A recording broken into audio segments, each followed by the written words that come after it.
Hello मेरे प्यारे बच्चों, हम लोग बात करने वाले हैं क्वेश्चन नंबर 7.7 के बारे में। क्वेश्चन में देखिए क्या कह रहे हैं कि explain why pure liquids and solids can be ignored while writing the equilibrium constant expression. जब हम लोग इक्विलिब्रियम कांस्टेंट एक्सप्रेशन लिखते हैं तो प्योर लिक्विड्स और प्योर सॉलिड्स को इग्नोर क्यों कर दिया जाता है, इसे हमें एक्सप्लेन करना है। राइट, जैसे मान लीजिए हमें अगर किसी राइट डाउन करनी हो, ये कोई रिएक्शन हमें दी हुई है, ये हमें कोई रिएक्शन दी है A+B और इससे बन रहा है C+D।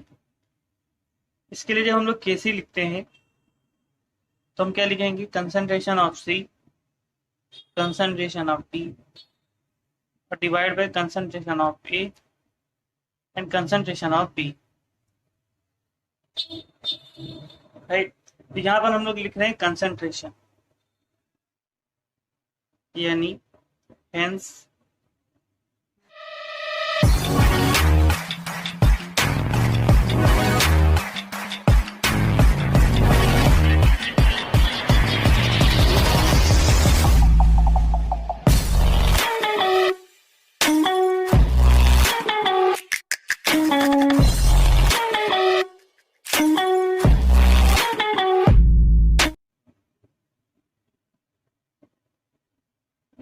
while writing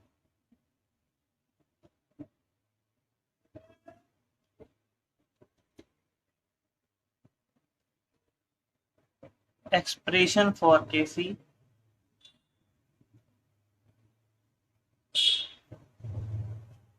expression for Kc, we write concentration of substances।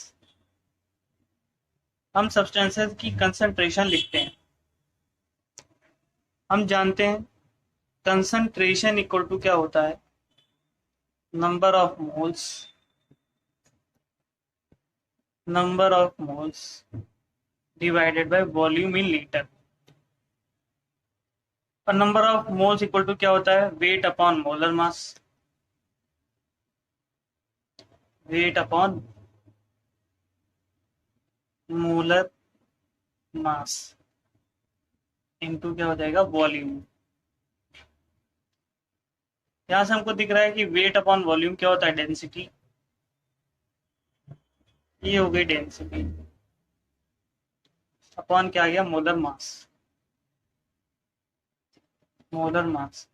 अब मान लीजिए कोई एक सब्सटेंस है, उसकी डेंसिटी दी हुई है किसी टेम्परेचर पर और मोलर मास, तो वो तो चेंज नहीं होता है। किसी दिए गए टेम्परेचर पर डेंसिटी और मोलर मास क्या रहने वाला है, कांस्टेंट क्यों रहने वाला है। एग्जाम्पल के तौर पर समझिए H2O है, प्योर फॉर्म में, लिक्विड फॉर्म में। अब H2O का मोलर मास तो 18 रहने वाला है और किसी दिए गए टेम्परेचर पर इसका जो डेंसिटी होगी, मान लीजिए लिक्विड है तो इसकी डेंसिटी क्या रहने वाली है, कांस्टेंट रहने वाली है।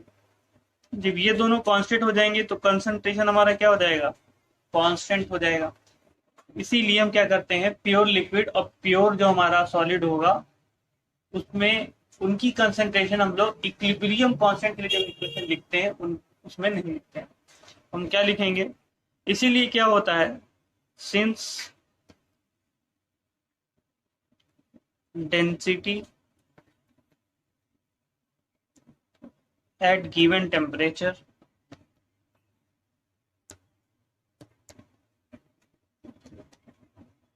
and molar mass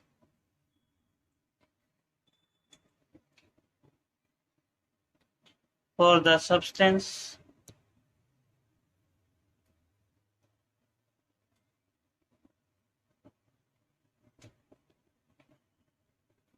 remains constant,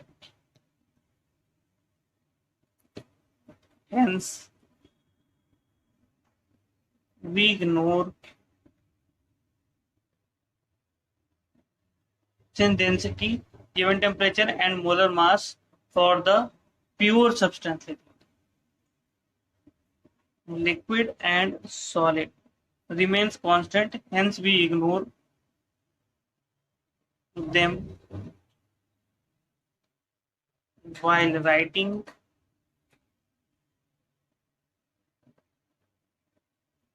the expression for equilibrium constant